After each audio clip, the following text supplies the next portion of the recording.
Haya ni maelekezo ya jinsi ya kuitumia mashine yetu. Kitu cha kwanza, utafungua hapo, utanyanyua kimoja kimoja. Hiyo ni chujio, utaivuta kwenda juu kama jinsi unavyoona. Toa hivyo. Hivi vingine vyote utaviosha. Ile injini utaipangusa na kitambaa au na chochote, ila hiyo haioshwagi kudumbukizwa kwenye maji. Sukuma hiyo kwenda chini. Pamoja na hiyo unaiweka, kila kitu unakiweka vizuri. Hivyo utakuwa unaifuatisha hii video vile inavyotakiwa.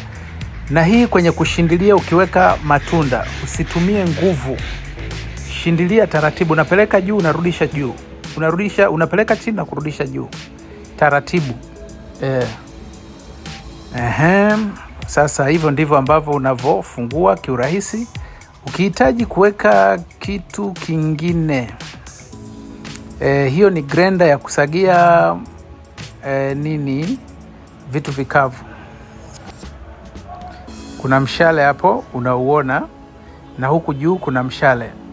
Hii mishale lazima iendane. Isipoendana hapo kama jinsi unavyoona, haitaweza kuwaka. Hivyo hii mashine ukitumia tofauti haiwezi kufanya kazi. Kwa mfano kama hapo umeweka bila kufuatisha zile loki zake, maanake haitaweza kuwaka. Hivyo ndivyo unapaswa kuitumia vizuri. Inakaa kwenye njia yake. Kingine unaweza ukatumia hii kwa ajili ya kusagia labda nyama, kusagia nyanya, karoti, tangawizi, vitunguu.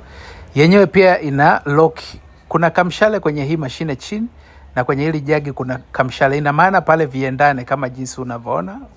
Umeona vinaendana hapo chini? Sasa hapo pia ukiwasha haiwezi kuwaka mpaka ufunike juu. Kama unaweka hiyo slicer, hiyo ni ile ya kukatia, usilazimishe. Iache tu yenyewe kama hivyo, itashuka chini. Utatafuta mfuniko wake. Bila kuweka mfuniko pia itawaka. Na huo mfuniko unaingia, kuna njia yake hapa.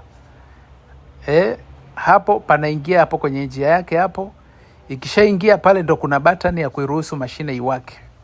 Ukiweka upande kama hivyo, haiwezi kuwaka hata siku moja. Utasema mashine ni mbovu. Hivyo utaiweka, itaingia kwenye loki yake pale.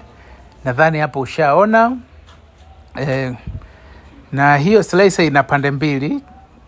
Upande utakata za duara, upande mwingine utakata zile za kuparua karoti.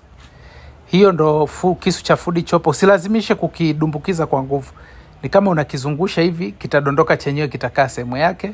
Halafu unaifunga kama vile nilivyokuelekeza kwenye ile slicer. Utafunga namna hiyo. Sasa hii tunaifungua. Unafungua kwenda upande huo. Inayofuata hapo ni jagi la blender. Jagi la blender na lenyewe lina lock juu na chini. Hapo viendane. Na ukishafunga jagi mpaka usikie deng, italia kabisa hapo. Yani ukishafunga kama hivi, utasikia deng. Hata kuifungua inakuwa sio rahisi. Ikiwa haijaingia kwenye loki yake, haiwezi kufanya pia kazi.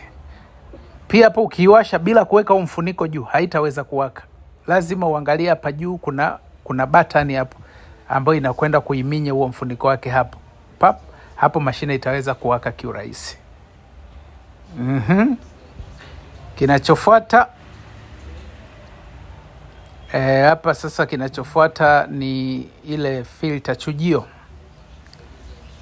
Ukifuata maelekezo yake utaweza kuitumia kwa muda mrefu sana. Na hilo jagi usilijaze matunda mpaka full, inatakiwa lipumue.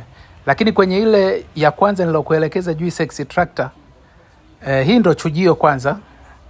Chujio yake usije tu ukaweka kama hivyo. Ukiweka pale ina sehemu yake itashika, kama hapo tayari ishashika. Unaizungusha mpaka ikae kwenye loki zake. Kisha kaa kwenye loki ndo utaweka hivyo vizuri tu. Sasa hapo utaweza kuweka matunda kama passion. Unaweka maji, unaweka mapassion yako hapo katikati. Kishaweka hapo katikati, juisi inajitenga na yale makapi. Lakini cha kuzingatia, ile juice extractor ile ya mwanzoni pale usishindilie kwa manguvu, taharibu.